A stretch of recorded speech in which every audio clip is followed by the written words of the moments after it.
परमात्मने नमः। अथ पंचदशोऽध्यायः।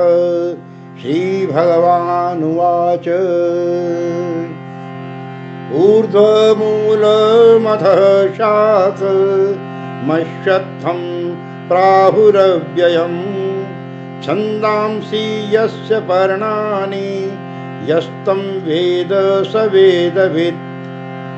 श्री भगवान बोले, आदि पुरुष परमेश्वर रूप मूल वाले और ब्रह्मा रूप मुख्य शाखा वाले जिस संसार रूप पीपल के वृक्ष को अविनाशी कहते हैं तथा वेद जिसके पत्ते कहे गए हैं, उस संसार रूप वृक्ष को जो पुरुष मूल सहित तत्व से जानता है वह वेद के तात्पर्य को जानने वाला है। अधोश्चोर्ध्वं प्रसृतास्तस्य शाखा गुण प्रविद्धा विषय प्रवाला अधश्च मूला न्यनुसंततानि कर्मानुबंधी निमनुष्यलोके। उस संसार वृक्ष की तीनों गुणों रूप जल के द्वारा बढ़ी हुई एवं विषय भोग रूप कोंपलों वाली देव, मनुष्य और तिर्यक आदि योनि रूप शाखाएं नीचे और ऊपर सर्वत्र फैली हुई हैं तथा मनुष्य लोक में कर्मों के अनुसार बांधने वाली अहमता, ममता और वासना रूप जड़ें भी नीचे और ऊपर सभी लोकों में व्याप्त हो रही हैं। न रूपमस्ये हतथोपलभ्यते नान्तो न चादिर्न च संप्रतिष्ठा अधश्वत्थमेनं सुविरूढमूल मसंगशस्त्रेण दृढ़ेन चित्ता। इस संसार विश्व का स्वरूप जैसा कहा है वैसा यहाँ विचार काल में नहीं पाया जाता, क्योंकि न तो इसका आदि है और न अंत है तथा न इसकी अच्छी प्रकार से स्थिति ही है। इसलिए इस अहंता, ममता और वासना रूप अति दृढ़ मूलों वाले संसार रूप पीपल के वृक्ष को दृढ़ वैराग्य रूप शस्त्र द्वारा काट कर ततः पदं तत् परिमार्गितव्यं यस्मिन् गता न निवर्तन्ति भूयः तमेव चाद्यं पुरुषं प्रपद्ये यतः प्रवृत्तिः प्रसिता पुराणी।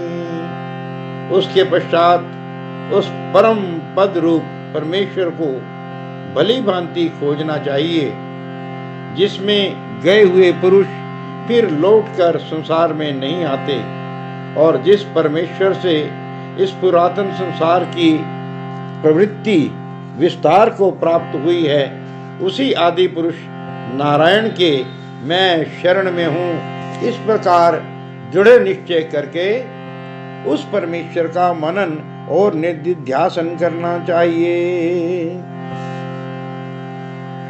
निर्माण मोहा जित संग दोषा अध्यात्म नित्या विनिवृत्त कामः द्वन्द्वैर्विमुक्तः सुख दुःख संज्ञैर्गच्छन्त्यमूढा पदमव्ययं तत्। जिसका मान और मोह नष्ट हो गया है, जिन्होंने आसक्ति रूप दोष को जीत लिया है, जिनकी परमात्मा के स्वरूप में नित्य स्थिति है और जिनकी कामनाएं पूर्ण रूप से नष्ट हो गई हैं, वे सुख दुख नामक द्वंद्वों से विमुक्त ज्ञानी जन उस अविनाशी परम पद को प्राप्त होते हैं। न तद्भास यते सूर्यो न शशांको न पावकः यद्गत्वा न निवर्तन्ते तद्धाम परमं मम।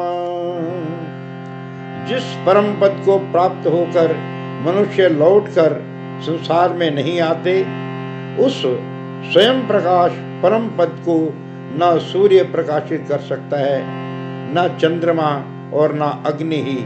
वही मेरा परम धाम है।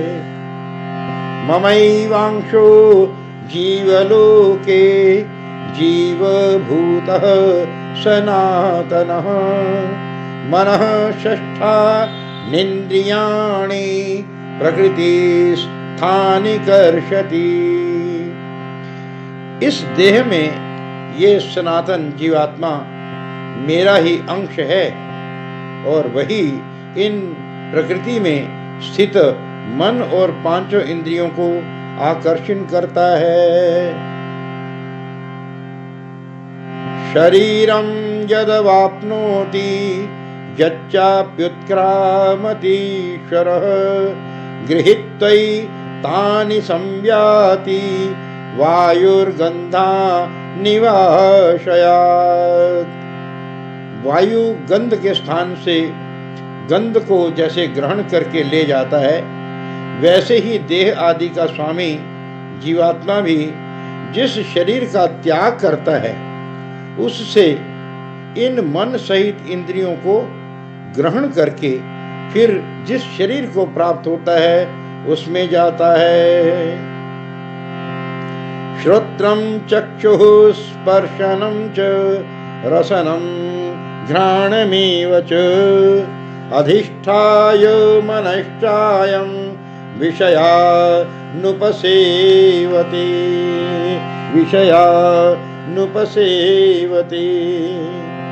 ये जीवात्मा श्रोत्र, चक्षु और त्वचा को तथा रसना, घ्राण और मन को आश्रय करके अर्थात इन सब के सहारे से ही विषयों का सेवन करता है। उत्क्रामन्तं स्थितं वापि भुञ्जानं वा गुणान्वितं विमूढा नानुपश्यन्ति पश्यन्ति ज्ञानचक्षुषः। शरीर को छोड़कर जाते हुए को अथवा शरीर में स्थित हुए को अथवा विषयों को भोगते हुए को, इस प्रकार तीनों गुणों से युक्त हुए को भी अज्ञानी जन नहीं जानते। केवल ज्ञान रूप नेत्रों वाले विवेकशील ज्ञानी ही तत्व से जानते हैं। यततो ह्यपि यतन्तो योगिनश्चैनं पश्यन्त्यात्मन्यवस्थितं यतन्तोऽप्यकृतात्मानो नैनं पश्यन्त्यचेतसः।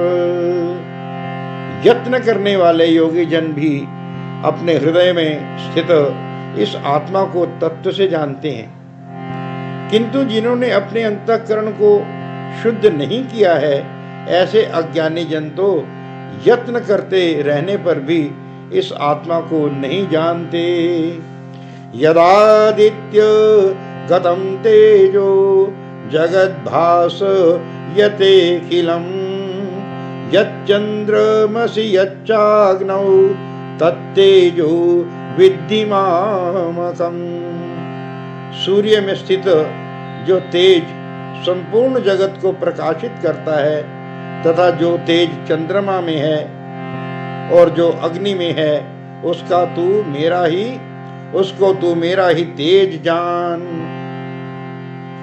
गामाविश्य च भूतानि धारयाम्यहमोजसा पुष्णामि चौषधिः सर्वः सोमो भूत्वा रसात्मकः।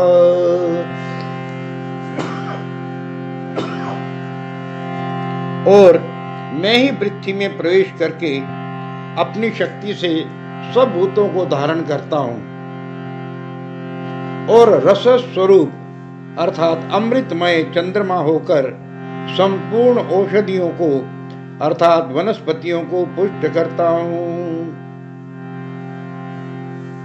अहम वैश्वानरो भूत्वा प्राणिनां देहमाश्रितः प्राणापान समायुक्त पचाम्यन्नं चतुर्विधम्। मैं ही सब प्राणियों के शरीर में स्थित रहने वाला प्राण और अपान से संयुक्त वैश्वानर अग्नि रूप होकर 4 प्रकार के अन्न को पचाता हूँ। सर्वस्य चाहं हृदि सन्निविष्टो मत्तः स्मृतिर्ज्ञानमपोहनं च वेदैश्च सर्वैरहमेव वेद्यो वेदान्तकृद्वेदविदेव चाहम्। मैं ही सब प्राणियों के हृदय में अंतर्यामी रूप से स्थित हूँ तथा मुझसे ही स्मृति ज्ञान और अपोहन होता है और सब वेदों द्वारा मैं ही जानने के योग्य हूँ तथा वेदांत का कर्ता और वेदों को जानने वाला भी मैं ही हूँ। द्वाविमौ पुरुषौ लोके क्षरश्चाक्षर एव च क्षरः सर्वाणि भूतानि कूटस्थोऽक्षर उच्यते। इस संसार में नाशवान और अविनाशी भी ये 2 प्रकार के पुरुष हैं। इनमें संपूर्ण भूत प्राणियों के शरीर तो नाशवान और जीवात्मा अविनाशी कहा जाता है। उत्तमः पुरुषस्तन्यः परमात्मेत्युदाहृतः यो लोकत्रयमावेश्य बिभर्त्यव्यय ईश्वरः। इन दोनों से उत्तम पुरुष तो अन्य ही है जो तीनों लोकों में प्रवेश करके सबका धारण पोषण करता है एवं अविनाशी परमेश्वर और परमात्मा इस प्रकार कहा गया है। यस्माक्षरमतीतो मक्षरादपि चोत्तमः अतोऽस्मि लोके वेदे च प्रथितः पुरुषोत्तमः। क्योंकि मैं नाशवान जड़ वर्ग क्षेत्र से भी सर्वथा अतीत हूँ और अविनाशी जीवात्मा से भी उत्तम हूँ, इसलिए लोक में और वेद में भी पुरुषोत्तम नाम से प्रसिद्ध हूँ। यो मामेवमसम्मूढो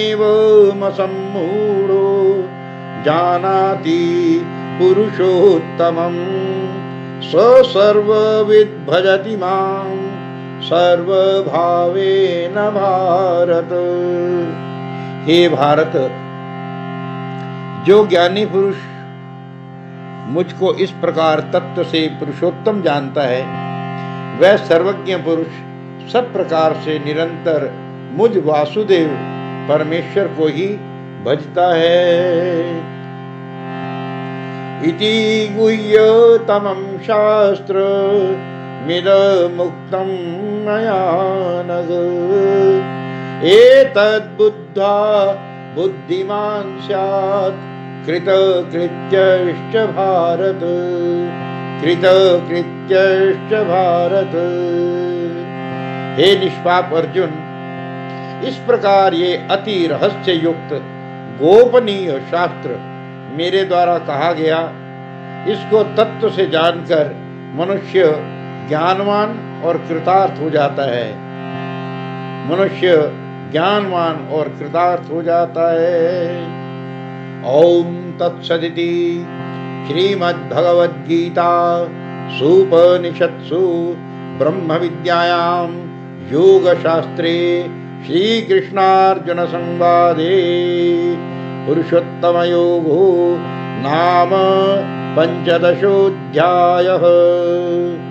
ओम तत्सत् हरि ओम तत्सत् हरि ओम तत्सत्।